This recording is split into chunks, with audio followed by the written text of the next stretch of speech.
Welcome back, y'all. Today we're going to be talking about the Halloween updates for both Royale High and Dress to Impress. Now the DTI update isn't out yet, but it's releasing this Saturday on October 19th. Here are the time zone releases in case anybody watching needs it. As for Royale High, they officially released the 8th annual Royalloween event this past Sunday. While half of the player base really loves the update, the other half is unimpressed and upset on how it turned out. Honestly, even before the update, there was already a lot of drama going on in the Royale High community, which is pretty common, to be honest. Some of y'all about to be real mad at me, but it must be said. But there's also a lot of drama going on with DTI regarding the new update and other things that have been going on in the community. So we're definitely going to discuss all the mess, but I also want to give my thoughts on this year's Royalloween and look over the new things coming to DTI this weekend. We'll also look at tweets I found and comments from a recent community post I made asking, how do y'all feel about Royalloween 2024? And what are y'all the most excited about for the DTI Halloween update? Any concerns? As always, y'all did not disappoint. Let's go ahead and start by briefly exploring this year's Royalloween event in order to understand why players are split on the update. Also, side note, I'm a little bit sick, so sorry if I sound funny in the video. So the biggest change this year for Royalloween is that it's being hosted in Campus 4. The good news is you don't have to be level 200 in order to play the Royalloween event or be in Campus 4. You automatically just load into it when you join the game. The bad news is that Castle Heart has been completely removed from Royale High, so players have to play the game in both Campus 3 and in Campus 4, which is actually one of the reasons that I saw people mad about the update, but we'll talk about that more later. In order to join the Royalloween event, you just need to fly over to this side of the map. The first thing you should do before starting is to buy tickets from the stand. You get a max of 20 tickets to use per night. Once you're done with that, you can go ahead and enter the event. There's a bunch of different things you can do, like buying food for your character to eat, such as corn on the cob or cotton candy. You can also buy different desserts and drinks, or roast marshmallows to make s'mores. There's also 2 different rides that players can enjoy in the event. Now let's get to the good part, farming for candy. There's a lot of fun new ways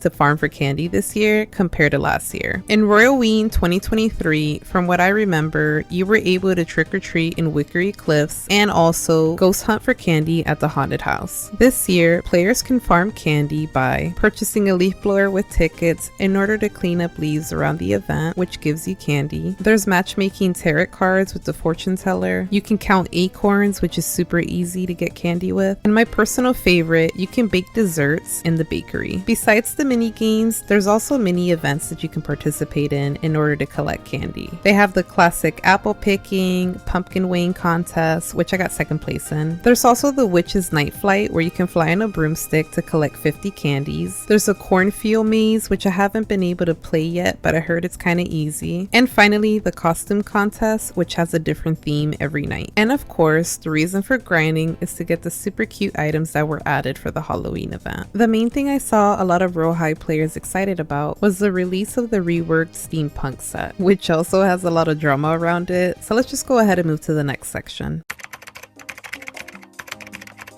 So starting off with the biggest issue, the time gate on the event. So basically for Royalloween this year, you're not able to play constantly. It's restricted to a time window from 4:30 p.m. to midnight, which a lot of players argue that it's not enough time to grind. The other issue is the limit on the tickets you can use to play mini games. Since you only get 20 per night, you're not able to grind as freely compared to last year. Here are some of the tweets that I found regarding this issue. This tweet says, "This update is ridiculous. 4 p.m. to 10 p.m. in a game of grinding? That's 6 minutes of grinding candies. Then you have to wait 16 minutes to be able to grind candy again? What was Barbie on when she made this update? It's even harder to grind candy than last year." Based on the footage I have, it's actually about 23 to 25 minutes of grinding. Either way though, players feel like it's not enough. Players believe that if Wickery Cliffs had been added this year, then there wouldn't be an issue with the rest of the event. Which, to be honest, I agree. It would have been nice to be able to trick-or-treat for candy as well. Personally, I can't tell if it was easier to grind last year compared to this year. It kind of feels the same to me, but that's just my opinion. Now, the other reason why people are upset about this is because the items are kind of expensive. There's a couple accessories that you can get for like 100 candies, 400 candies, but when it comes to the reworked steampunk items, it's about 25,000 candies that you need, which is probably around 4 to 6 hours of grinding. Now, like I mentioned earlier, a lot of players are split on this issue. I found a tweet saying, "I think the farming system is fine and fun. It's very versatile. You can make around 2,000 candies every night, and this is way more fun than trick-or-treating for hours. In reality, this whole event comes down to your preferred play style. If you enjoy grinding and farming, then the Wickery Cliffs was the best option. If you're more into the role-playing aspect or just having fun with mini games, then this event was definitely the better one." It's kind of funny because normally the reason people get mad about Royale High is the fact that there's no more role-playing to it, but now with the release of Campus 4 and the Royalloween event, a bunch of people are saying the opposite.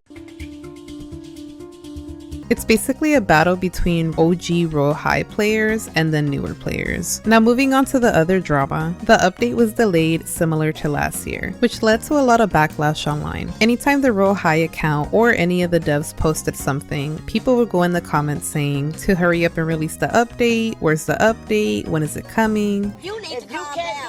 You need to calm down. Which isn't the worst thing, but it did get bad when people started getting aggressive with it. The main developer I saw receiving a lot of the backlash was Beyonce. People would go into their streams asking where's the update and to hurry up and release it. It got to the point where Beyonce was being harassed, which led to them leaving the platform. Here's the final tweet they posted before exiting the platform. "I'm extremely grateful for every blessing RH has given to me, but it's not chill when you guys use that as a reason to justify acting all harassy and acting like it's no biggie, because you know what? It's a lot of people barking at once and I can't hear my own thoughts. I stay on here regardless of people telling me and myself telling me it'll be better if I leave. I know I'm doing damage to myself because I'm on here, but I still have hope. I still want to use RoyalCon and stuff to bring people together. But honestly, sometimes it's just hard to stay on here. And don't be shifting blame. I'm not leaving because of poor management, not because of, oh, Valk should have said something and it would have stopped the harassment, because we know so well that it wouldn't have. I'm mad because of some of y'all went too far. Peace out, Girl Scout." And no, I'm not blaming the whole community for a single person's actions, and we also aren't punishing you guys by not releasing the update. What the heck? Me when I'm bored and make up lies? I'm sorry, that was pretty funny, but the rest of the tweet was pretty upsetting. A part of me feels like this community isn't that bad. It's only bad on Twitter and Reddit. And the funny part is, they went ahead and released the update and the first thing people did was complain. I saw tweets saying Royale High can't put out a good update to save their lives. Oh. Or how people waited a long time for the update just for it to be underwhelming. I'll go ahead and read this last tweet and then we'll move on. "Well, congratulations. Y'all rushed the devs so much that we got yet another crappy update. And yet you wonder why the game is dying. It's because of you crappy people that rushed the developers into finishing them too quickly and then you complain about it." Honestly, the funniest part for me is that I usually have problems with Royale High, but this time around I actually like the update and what they're doing. I can definitely understand why people are upset about farming, considering items in Royale High are always expensive. I guess for me, I like to have fun while I grind, rather than just doing it as fast as possible. That's basically one of my main complaints with Campus 3. The grinding is very dull and annoying. But anyways, I give this Royalloween event a 7 out of 10. Now let's go ahead and discuss DTI and the new things coming to the update.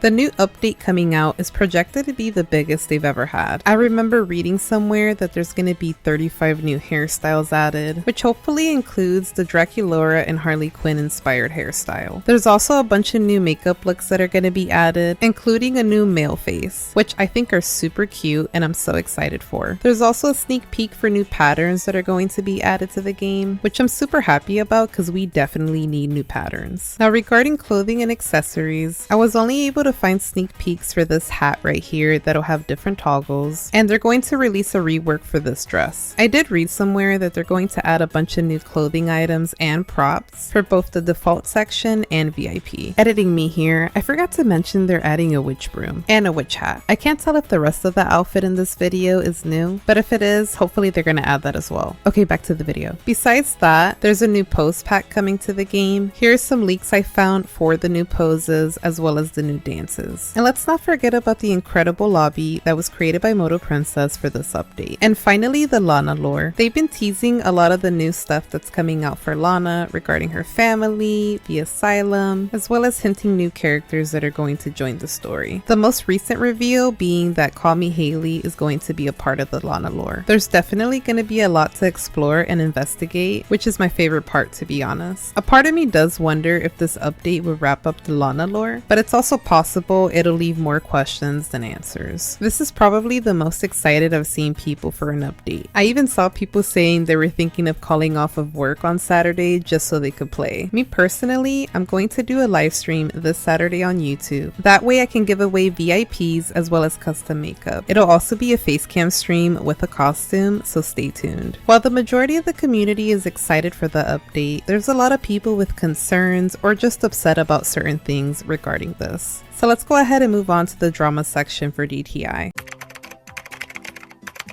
So this first one is a mini drama. It's not that serious, but I did see a lot of people upset about it. Dress to Impress is planning on adding a new game pass which increases the item limit. So instead of only being able to wear 18 items at once, players with this game pass will be able to wear 24. People in the community have been begging for the item limit to be increased. So the fact that the only way you can do this is by getting the game pass is making players call DTI greedy. I saw a tweet of someone saying, "I'm so sick of this money hungry game. It better not be over 100 Robux." I found another one of somebody saying this is pathetic, as if they don't make enough money with everything else, which I personally feel isn't that big of a deal. But I guess it's different for me because I've never felt the need to use 18 items. But I do understand there's some players who definitely need all of the item space. Now the other drama is regarding the update release. Just like with Royale High, a lot of people feel like the devs are taking too long to release Halloween updates. I saw tweets of people saying Dress to Impress should have had that update out last month. I also remember seeing people just getting upset because they feel like it's coming towards the end of the month rather than at the beginning. Someone tweeted, "The update is coming on the 19th, so I'm just gonna say it. Y'all put too much effort into an update that won't be around for 2 weeks. It's so cool and big, but November 1st, players won't know it exists. Why would you release it so late in October?" Which I understand because you don't want the update to come for 2 weeks and then disappear. But also, I don't want them to rush the update. We saw what happened with the Royalloween event. Nobody likes a rushed update, but people also don't like to be patient. You gotta pick a struggle, come on now. Since the update is releasing a little bit late, hopefully they allow it to be out longer than 2 weeks. Now this last drama is regarding something we've talked about a few times on this channel, and it's basically unavoidable now with DTI. I've seen a lot of players in the community stating how they feel weird about playing DTI now because of the whole GG situation. I've also seen a lot of players quit because of this. One of the developers named Zach responded to this situation. I'd like to comment on this and say that the developers put this together, not Gigi. We are still trying to push out an awesome Halloween update. We've been working our butts off for this for months. We aren't excusing her actions or asking you all to forgive us. Please just let us do our job. It's unfortunate that the developers are receiving backlash for things that they didn't do. I guess from my perspective, I see the developers as employees of a company. You're just doing your job, and if your boss does anything or tells you to do something, you listen. It sucks that they were put in this awkward position, but I'm hoping with the update and without Gigi around, things will get better for the community. Now that we're done with that section, let's go ahead and move on to the community comments. The first comment is from Starry Skies. Royalloween got me playing Royale High again after months. It reminds me of 2018 RH Heart of Autumn Town so much. I definitely didn't cry a little. On the DTI side, I'm so excited for the lore quest. I heard they're even adding voice actors. Iced Capri Sun said, "I'm obsessed with the new Halloween update. It's so adorable and much needed after the multiple repeats of Wickery Cliffs. I really enjoy the little mini games and events, the different food stalls, and all the little aspects of it bring so much nostalgia. However, a lot of people online want Wickery Cliffs back for a third year, just because it was easier to farm and gave more candy, which I agree, it did give more candy, but why must we judge the event based on the ability to gain currency? Just like I mentioned earlier, I guess it really depends on people's play style. Some people really just want to grind so they can get more items, while other people love the role-playing part of it. Maybe if they added Wickery Cliffs back for a day or two, people would feel a little bit better about the update." Wonderlandian commented, "Royalloween Royalloween is so much fun, oh my god. But in all seriousness, I think if RH just gets their head in the game, they can do great things again. DTI needs to work on time management skills in my opinion. I am 100% aware how much work it takes. However, I don't want to wait less than 2 weeks before Halloween to get the update. I think they should do phases. Phase 1 is early October and phase 2 is later in October. Honestly, a 2-part update wouldn't be such a bad idea. Personally, I believe that the reason they're doing it this way is because it's their first Halloween update ever. I think by next year they'll have a better outlook on how to work on things, and maybe they'll be able to release the update a little bit faster. Tekna commented, I like the update a lot. The scenery and in-game mechanics are so fun to play. The new items, makeup, and everything else is gorgeous. The only nitpick that I have is that I'm not getting as much candy. I could play over 3 nights and I would not even get over 1,000 of candy. Also, I don't like that the festival is time gated, but aside from that, it's a really pretty and cute update. Maya Playtube said, honestly, I don't have big expectations for Royalloween, considering that RH team don't really listen to people and their concerns. And for the DTI Halloween update, I think the thing I'm most excited about is the new quest that would be added. Sown Kitty commented, to be honest, I think it's really overwhelming for me and I don't really like the heels. It's giving pilgrim. And I think the candy items are too overpriced. I personally think they should have kept the other ones instead of in Campus 4. And I'm beyond excited for the DTI Halloween update. I can't wait for all the new lore and stuff. Me and my friends plan on playing it as soon as it comes out. Call Me Ari commented, can't wait to spend my college fun on the Royalloween update. Jeannie commented, I like the update and I think it's amazing, but I do have to say it's a lot of farming in the update and I wish that they made the steampunk set a little cheaper because we don't really have time. And this last comment is from Mitsuri. I think it's super cute, but the time gate is so annoying. Also, unfortunately, a lot of people are hating on it, but I don't see a reason why. I mean, me personally, it feels like people are just taking their anger from before on Royale High. Honestly, I can understand why players feel this way. I'm pretty sure the majority of the community feels jaded from so many previous situations that occurred with the dev team. I do feel like Royale High took a step in the right direction, but the community is pretty much just tired. Maybe one day Royale High will get redeemed, but it has a long way to go before that happens. As for DTI, while there's been some bumps in the road, I feel like the dev team has been handling the situation pretty well and also doing really good with the update. But I have faith it'll be really fun and people are gonna love it. Let me know in the comments down below how you feel about Royalloween or how you feel about the DTI update that's coming out on Saturday. Do you like the Royalloween event? Are there any things you want to see added to the DTI update? Also, if you know about any leaks that I didn't mention in this video, let me know in the comments as well. Okay, bye. See you in the next one. Bye. Take care. Bye.